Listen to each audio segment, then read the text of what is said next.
Hello, this is Dale Matthews, and I'm joined by community policeman Mike Jones. Hello, Mike. Hello, brother policeman or deputy or what's the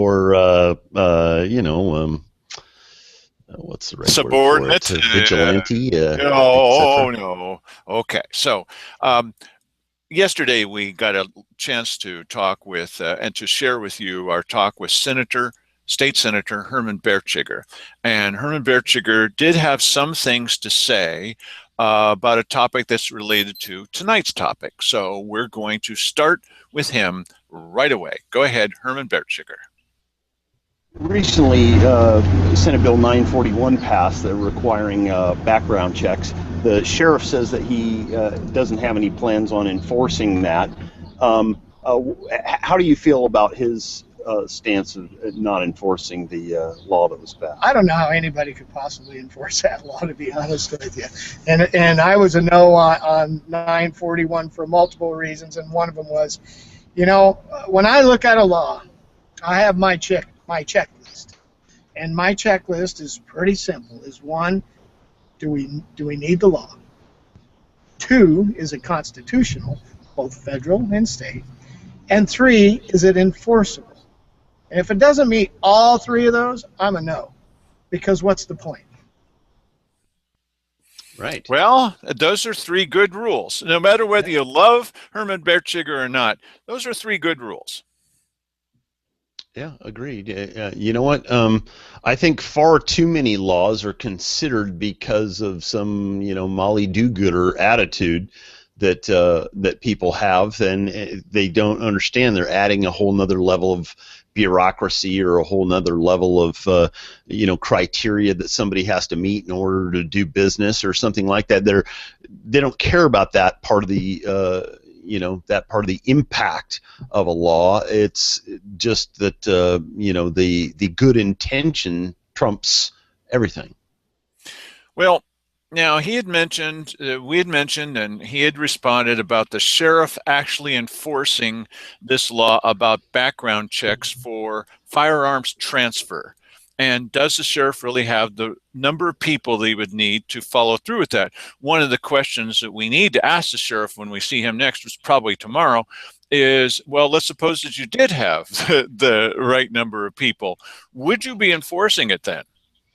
Well, and you know what? I'm assuming that his answer to that is in some of these clips, but I seem to recall that is what he was thinking, because he says, I don't have the people to do that. If I did, it'd be another story. Well, what is that other story? Yeah, that is a good question. I mean, if you had your dream force of 1,000 stormtroopers, what would you have them do? Would you, and you had unlimited budget to do whatever you want, would you then enforce this? Well, that depends on the circumstances, you see. Can't you hear him saying that? Oh, of course. Yes, I can. Yeah. Well, one of the questions is, with this lack of enough officers and what looks like that's going to last for a while, does the sheriff really intend to work with community policing groups, or do the potential liabilities outweigh the benefits in his mind? We're going to play back a tape of talking with the sheriff, and then occasionally come in and ask some questions of each other and make some comments. Go ahead and let the sheriff take over, sort of. I think all of us want law enforcement. I don't think there's anybody that doesn't want law enforcement, or at least some level of acceptable law enforcement. People on the anti-levy side have been accused of not wanting law enforcement. I don't think that's the case. I think people want a civilized society where people don't get murdered in their homes. The unfortunate part is they are. So, that being said, what's the answer? You guys have an answer? You're the highly paid executive. Highly paid. Highly paid. What do you believe is the answer? I believe the answer is somehow, some way, our county coming together and somehow try to get united so we can, if not figure out a way, find a way, I don't know, to do it. I mean, everybody, it's funny you say it. What was really interesting about the whole situation with the levy failure was the no new taxes theme. Well, if there's no taxes at all, of any kind, whether it be sales, whether it be property, whether it be restaurant or food or gas, how do you fund society? How do we do that? So that part confuses me. I understand. Well, of course, the sign says no new taxes. It doesn't say no taxes. Okay, no new taxes. Yes. So, but any new tax is going to be additional onto any other existing tax. So it's basically no new taxes. So if that's the case, then how do we fund it? That didn't work out so well for him. I used both of those little clips as promos for tonight's show. Really? Well, I mean, this is an interesting thing because here not long ago, North Dakota voted as to whether or not to completely do away with property taxes. Okay, now they kept the property tax. They didn't need it. They kept the property tax because there was enough, nervous Nellies in there to say, well, if we do this, what happens if all the oil revenue stuff stops coming in and we don't have property tax to back it up? They said it just like that, by the way. Yes, I wondered about that. They used that kind of, even if it was a big guy, he was talking with this little with the squeaky jazz voice. hands and everything. That's right, yes. But they could have gotten rid of property tax entirely. Now, how is it that they're doing that? Well, they've got other revenue. Yeah, okay. Well, what is the source of the revenue for the state having to do with? Good point. It's prosperous people. Right. Yes, and in but a prosperous why? area.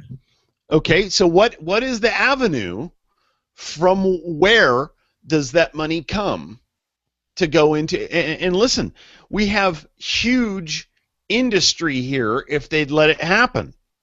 Timber. Oh, no, they're minerals. blocking it in several ways. They are blocking Yes, it. of course they are. But I mean, and listen, we didn't have a property tax in Josephine County before 1975. Yes. It didn't. It wasn't going on here. And you don't hear the horror stories about the the gang wars that took place in the streets of Grants Pass back in the 70s. You didn't hear that. Now, why is that? Well, number one, the ONC was pumping money in here. I mean, there was the shared receipts there that we were getting, but so there are a number of things to do. But what he's talking about in that clip when he says come together is says you guys acquiesce and give me some money in the form of property tax. That's what he's talking about. The bigger question to me is, can you have a community where, let's suppose, the county government is collecting no property taxes at all? That's what he was saying, and that's not true. But let's suppose that was actually happening. Is there any way at all, if you're not collecting any property taxes, that the community can be prospering? And a lot of people are saying, well, yeah, if they were to make it a little easier for people to pull in money for their own home or their own business or whatever, that there would be some kind of taxes, not property taxes, but taxes in general. Where would those taxes come from? Because there is no county income tax, Mike. Yes, and and this also leads to conversations about back in before 1913 there was no income tax. Well, how did they fund colleges and streets and bridges and roads and schools, and they had all of that stuff that was somehow publicly funded or at least there somehow and operating. So how did that exist without this massive tax base that they have right now? Well, this brings us back to the first thing that the sheriff said. He said, "Where's your answer?" And we get asked this all the time. Well, you guys feel free to criticize. This is America, and you get to criticize too. Some people are watching this show that hate the show. Okay, that's all right with me. I mean, not really all right. What are you doing here? You have to ask yourself why do you continue to torture yourself like this? No. Everybody, Cheryl Walker has made it clear, even if you watch the show, that's a tragedy in itself that you're watching the show. Oh, really? Yeah, here's what your problem is. You just like being angry. So, and we're happy to oblige. Okay, well, and we got to toss in the idea that although Cheryl Walker says don't watch this show, Jim Frick is a big advocate of the show. I love your show. Thank you, Jim. Yeah, he's apparently a big fan. That took me by surprise. We're just going to tell everybody about that, Jim. Thanks. However, I had on occasion to sit with Jim Frick on a timber committee. And, I think that, here's a guy who enjoys being connected. He probably would have been just as happy had we been able to kick off some more timber business here. Because that would have helped the community too. And whatever helps the community. Listen, I'm not against people in pursuit of their own, call it selfish, personal interests. He's a real estate broker. Does he want the economy to be going good here? Yes, he does. Because then the market moves and he makes money. Bingo. Yes. It's good. But yeah. As long as it's responsible, yes, of course. And what I was getting to about people asking us questions is we occasionally have had the commissioners say, well, what's your answer? Or they're saying it to us individually or to the people in general. Wait a minute. When we're sitting in a room, wait, let me just finish it. When we're sitting in a room and there's $1 million worth of firepower in that room that we've paid for, and they're asking us, well, where are your solutions? What? No, wait a minute. Yes. Wait a minute. Didn't you run saying I'm going to clean up this town? I've got some answers. Right. Yes. And in this case, it's just a little bit funny, that the sheriff is asking us. He makes over $84,000 a year. Yes. Okay. So, well, where's your answer? Okay, go ahead and ask us. But that's why I made the little joke about, well, you're the highly paid professional. Highly paid? Right. Aha. Well, yeah. Well, you know what? I think many public officials, public servants, people who work for local government, that's the way of deflecting the embarrassment that they have of getting paid really more than anybody else in the community to do their job. And that was the question that I had asked about the elected officials compensation committee. The one there, Pat Fahey said, I've never heard Mr. Matthews ever ask a question at the budget. You've never heard any questions. You were sitting right up there. And the big question is, really, how should we be paying these elected officials? Okay, it's getting a little afield here, but the idea, well, we need to pay them just the same as they would be paid in Lane County or, Portland, Salem. No. Shouldn't they be, any local measure of this? Really? None? I do have a little bit of conflict in going after the sheriff's salary because me too. He asked the question. Who am I to say what the sheriff should be being paid? I think it's a thankless job. You really got to be a glutton for punishment to go after this job. But to go back to the well, I'm with you on that too. Yes, he should get. He's probably, with the danger that they all face, they're probably all underpaid. They don't have backup. That's very dangerous. Okay. Yeah. It's just that he had asked the question. What's your solution? Right. And to answer to that, this is the reason why they ask this question. What's your solution? Because when you get on that side of the field, your only answer for things is public money. There is no other answer to the question. We need more we need more of the public's money. It's just a question of how we're going to get the public's money. That's the only question. So what's your answer? How can you answer the question of how you're going to give us more money? If you can do that, then, all they're looking for is something that's palatable enough to get past the voters. And once they can get it past the voters, done deal. I'm happy. Well, we talked about that last week. And as I pointed out, everybody knows that Mike and I were two of the people that said we don't want the money going through the commissioners. We prefer that the sheriff gets the money directly, and then he decides how the money's going to be spent. He's fully capable of doing so. And now we're the only ones standing up and saying, hey, you said you wanted to fund the sheriff. Here's your chance, but you're now not choosing to do so. Really? He doesn't know that the only people that are on his side at this moment are those who fought against the levy, not because they didn't want him to get the money, because they didn't want it to go through the commissioners.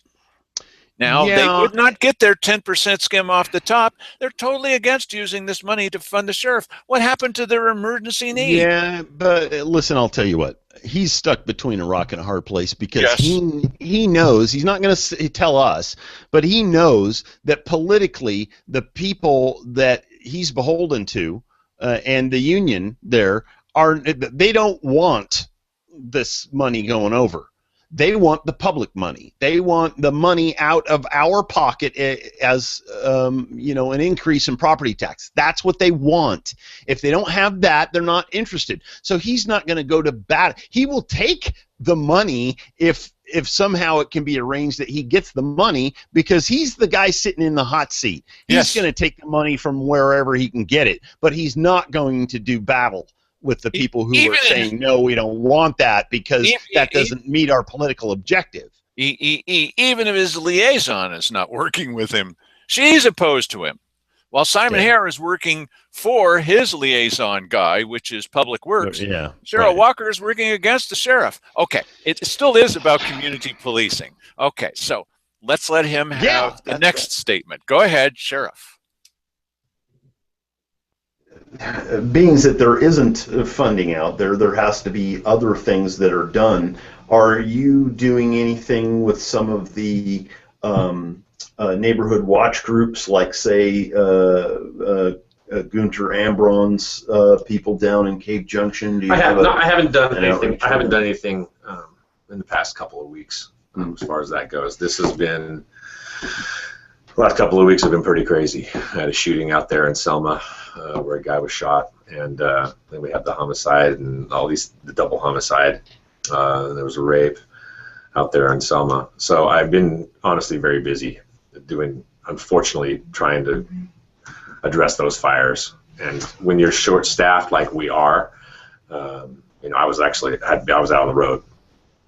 And do you think there's a future benefit in working with these people? Because it doesn't look like greater funding is on the horizon right now. Yeah. So some of these people, and some would characterize these people as armed vigilantes, and that they're actually a detriment to public safety.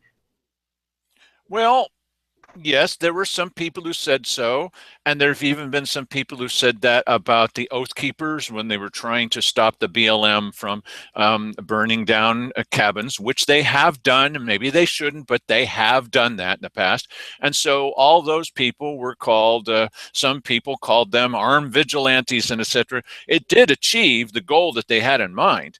But what I think people should be asking themselves while they're watching this is, can the sheriff really work with neighborhood watch and community policing groups? Can he really do it? Is he saying he wants to, but can he do it? Though that's the question you need to keep asking yourself, because you'll say, yes, I'm in favor of that, but you need to listen to more of what he actually has to say. I think it's all up in the air based on what he said and the rest of this. Mike? Yeah, you know what? This is an interesting thing, because if somebody is if death is at your door, you're going to take help from anybody who would show up to help you. Now, if there happens to be a neighborhood watch group in your neighborhood that's is armed and is willing to come to your rescue, would you have it in the case of somebody breaking your door down, burglarizing your place? Yeah, absolutely. I'll take that in a second.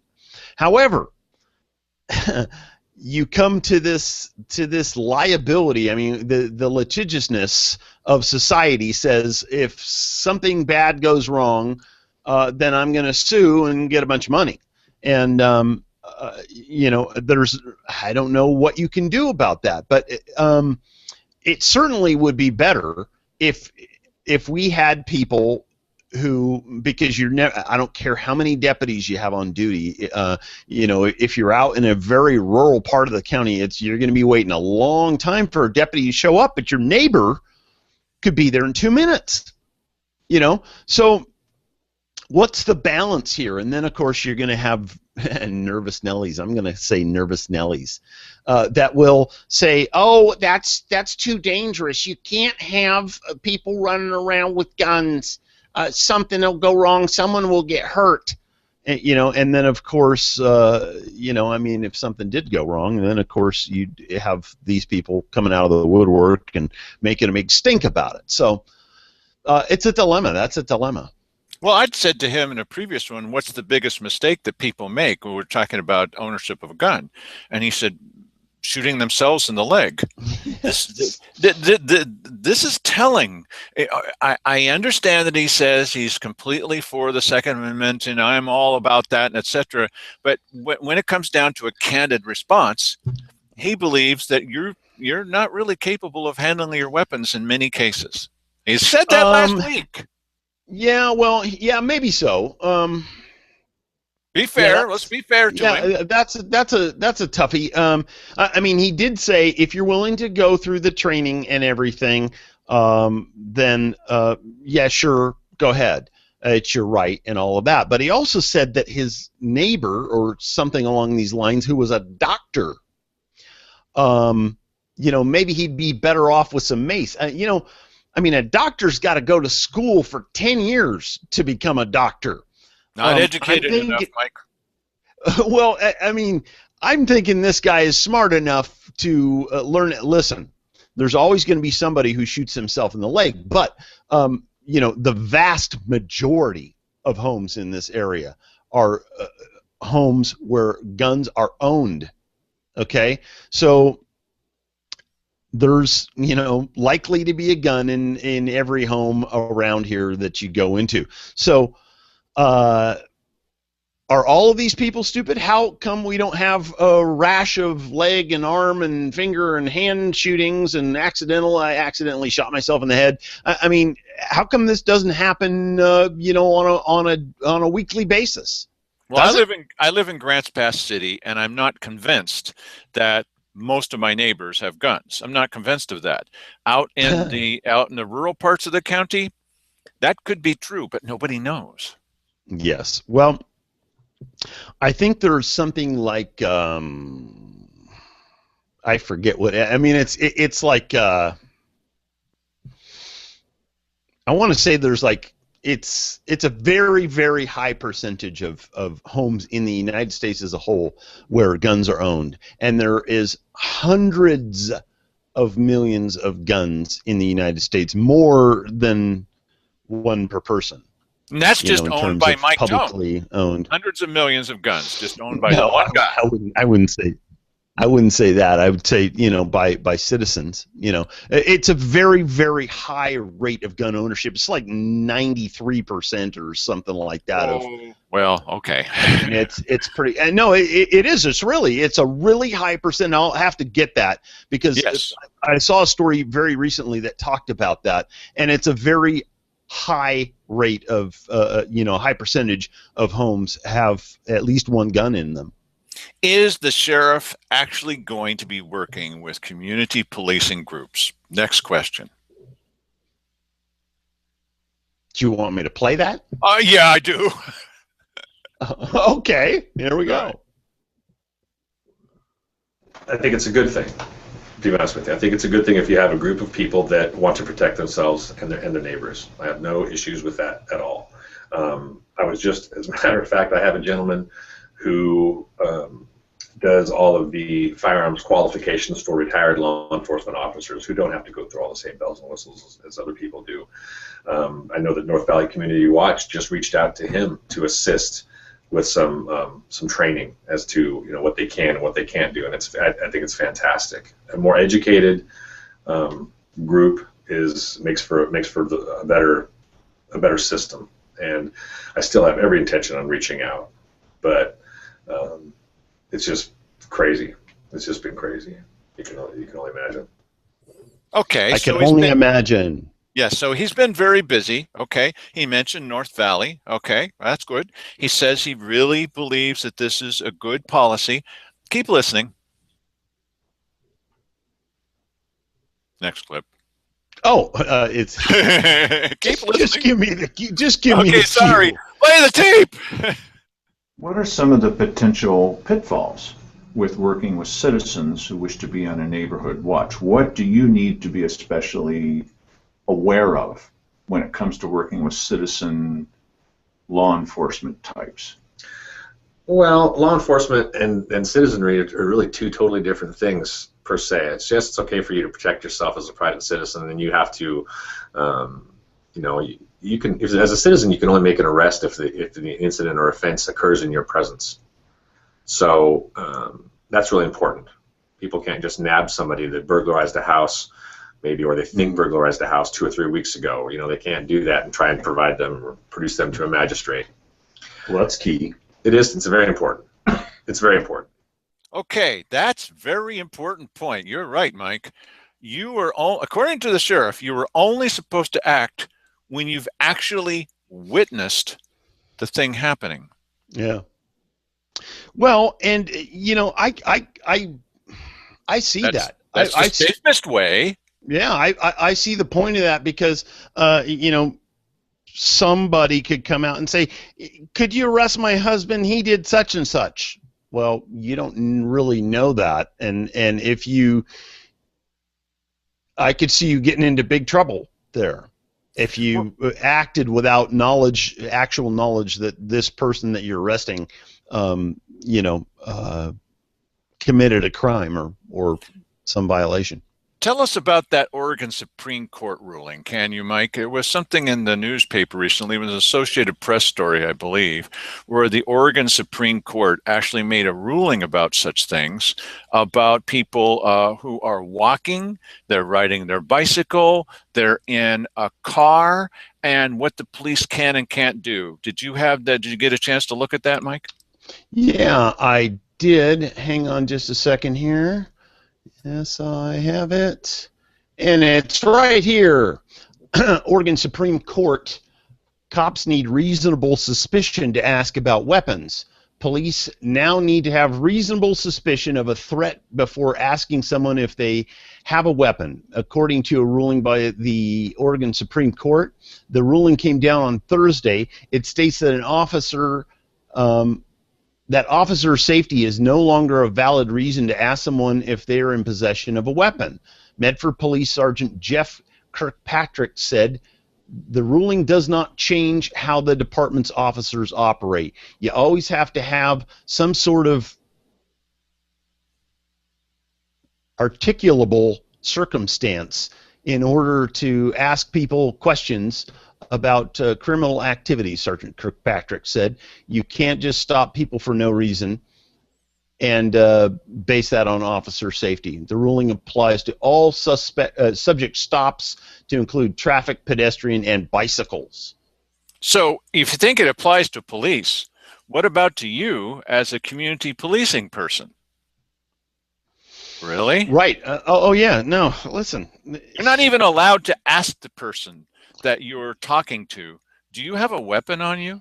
Not allowed to ask them according to the Oregon Supreme Court. Isn't that what that means? Yeah, well, it says cops need reasonable suspicion. Well, if they That's need what reasonable suspicion, what about the rest of us? Well, I don't know. That's a good question.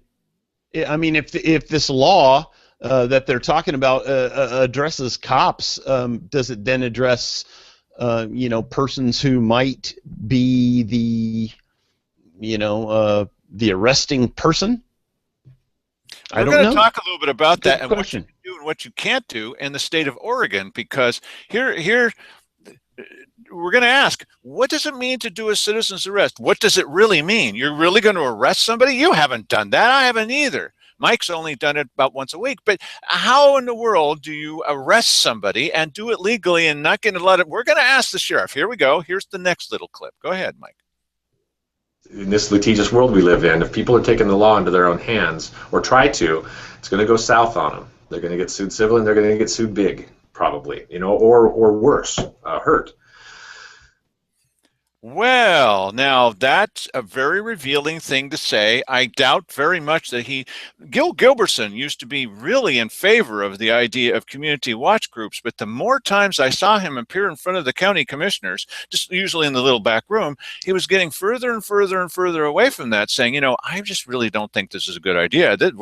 Everybody's going to Yes. get in a bunch of trouble. Yes, and I remember distinctly what he said, and that was that I remember him at an SOS meeting, and he was talking about these crazy people down there in Cave Junction because he had just gone to one of their meetings, and these people are armed. Oh my God, somebody's gonna get hurt. Well, it hasn't happened yet, and that's been 4 or 5 years here, or a few years anyway. It makes them very nervous, and you can tell the further we go into this talk with this sheriff, the things keep coming out. Now, by the way, if you happen to notice that when Mike's mouth is moving, that sometimes it doesn't match with the audio or mine, it's only because of lag. It's not because there's anyone behind the scenes doing anything nefarious. Just relax, okay? It's just television.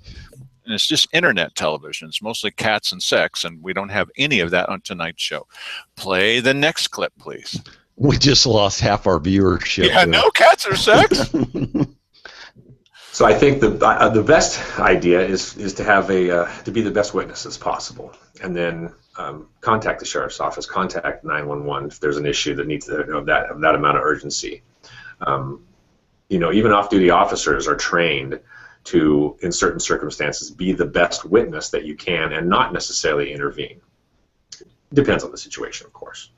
Life-threatening situations, certainly they're going to intervene. But so that's kind of my request of the citizen and the citizens groups is just do the best you can to be the best witness you can. That way, you can report that to law enforcement. But if action has to be taken to save lives, then so be it.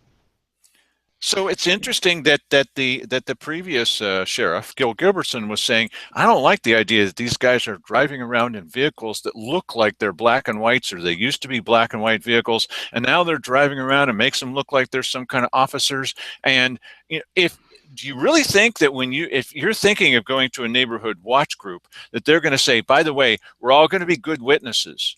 That's it? Yeah. Well, there's a video on YouTube showing this group down in Cave Junction, and they're entering a building the same way the cops were, guns drawn, the whole 9 yards. Wow. So, yeah. So, be the best witness. I could see that working in some cases and not in others, because. I think the difference between bad and life-threatening is like that. I mean, it happens pretty fast, and there's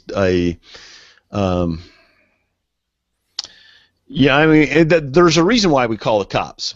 It's not because we want to witness, it's because we want somebody to intervene, usually. Or to come out and take pictures of the crime scene where something happened. But in the worst case scenario, no one ever, for the most part, when you're thinking of the cops coming to your house, you're thinking of them coming there to intervene in a situation, not typically to come and investigate, well,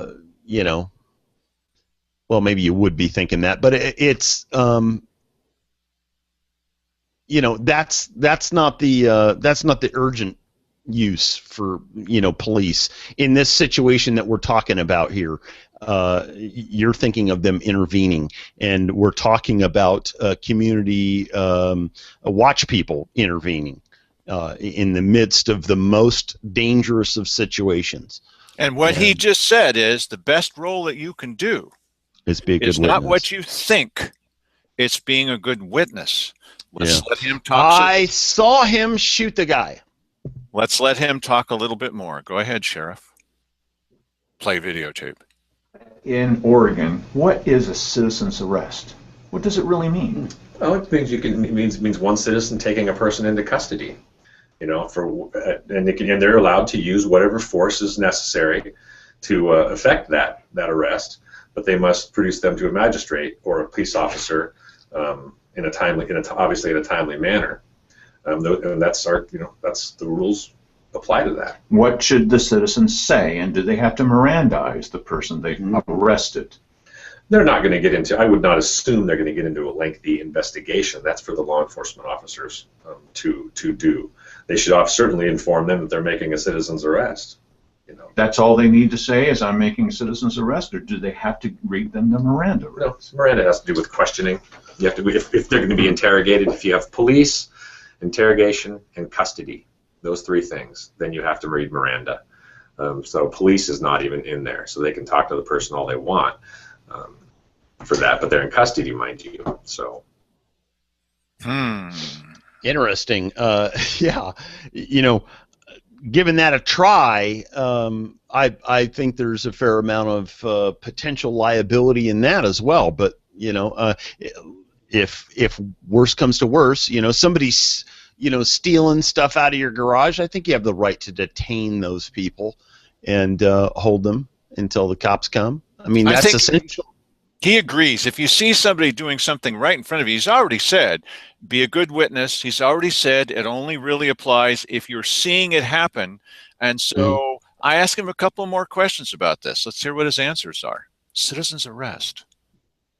What happens if somebody does a citizen's arrest and it's completely improper? What happens then when the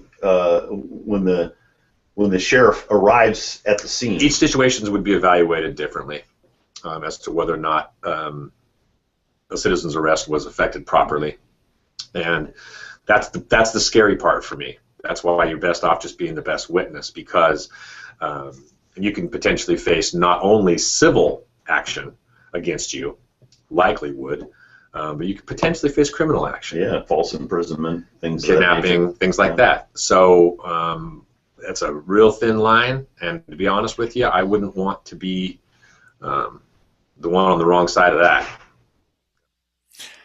Yeah, well, that was you, not me, asking him the question. But yes, but continue to take credit for my questions. No. Go right ahead. Well, we were there together, but this doesn't sound like a hard-charging approach, and maybe you don't want him to have a hard-charging approach, but I think that a lot of people that go to a community watch, community policing kind of meeting have said, really, we've had enough. We know that we're not going to have the sheriff out here in a timely manner, as he had said, and so we're going to need to watch over ourselves, watch over each other, and take some kind of actions.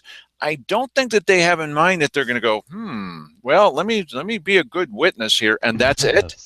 I don't think, and maybe that is the best thing to do, you say in this litigious society.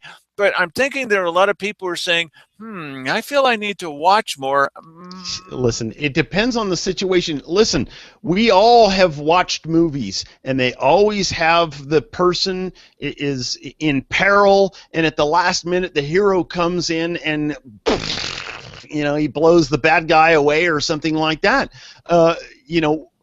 We would not want in that situation somebody to show up and say, I just want you to know that I'm watching what you're doing here, and maybe that works and maybe it doesn't. That's basically what he's suggesting, isn't it?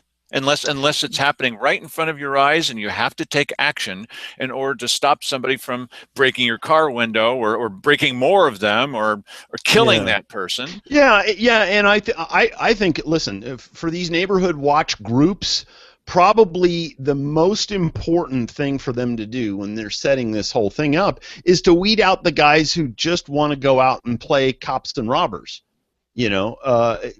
because there's going to be some people like that are just spoiling to get into a situation like that, and you're going to want to say, well, you can pursue that if you'd like to, but you're not going to do it inside of our group or something. And it's to be looking, keeping watch on their own, group that they're setting up for this, making sure that people's motivations are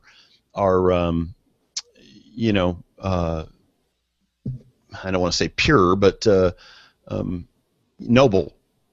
Well, Of course, there's going to be people say, okay, yes, I hear you. Oh, thank you very much, Mr. Sheriff. But if something happens, buddy, I'm going to be ready. Maybe that second part of that is not what he has in mind here. Yeah. Well, let's hear more from him, please, and less from us. How could you possibly avoid false imprisonment, if that's what it's called, or kidnapping charges if you've detained somebody and slapped cuffs on them or a zip tie or something? How could you possibly avoid being accused of that and having it stick? Oh, say somebody walks up to the side of your car and starts busting out your windows with a stick or a rod or something. You detain them. That's obviously a crime was committed. The problem is when you get into those little gray areas. Mm-hmm. That's where you need to be careful. That's where citizens need to be real careful. So your neighbor is screaming and saying, he just assaulted me, my husband did. And as a good neighbor, you go over and you listen to what she has to say and believe her.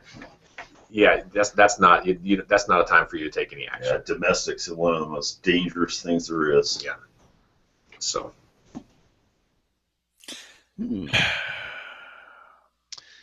Yeah. No, listen, it is. There's a reason why, they train people to do that job, because, and even when they train, I mean, the news is full of stories where even though these guys are trained, they blow it, or, Literally. yeah, right, exactly. Or, in many cases, it's popular to go after cops now. So now they pursue that line of pursuit on the story, because that's the story they actually want. How the cop did something to violate the people's rights or whatever. So it's a thankless job. The press and people looking to make a name for themselves are gunning for them anyway. I mean, it's a tough, very tough thing. Well, the sheriff admits that there are some times where police just go too far. They're made up of the population in general, and even though they have training about what to do, occasionally they end up doing the wrong thing. Okay, they have the same moral frailty as the rest of us. Right. So he would like better relations with the community, of course, but then there are sometimes reasons to wonder whether or not these guys are doing the right thing. I mean, you've been a witness to it, so have I. And occasionally the police are just like, what was this guy thinking? Just even locally. Well, let's let the sheriff do some more. A lot of ifs. That's why law enforcement's, and all these things we're talking about here, there's so many variables and there's so many ifs or whats and the training that law enforcement officers go through, and that's why it takes that long, because there is a fine line and that little bit of a gray area in almost everything that law enforcement officers do. So that's why it takes the 12 months to get a brand new person up and running, or somewhere close to there.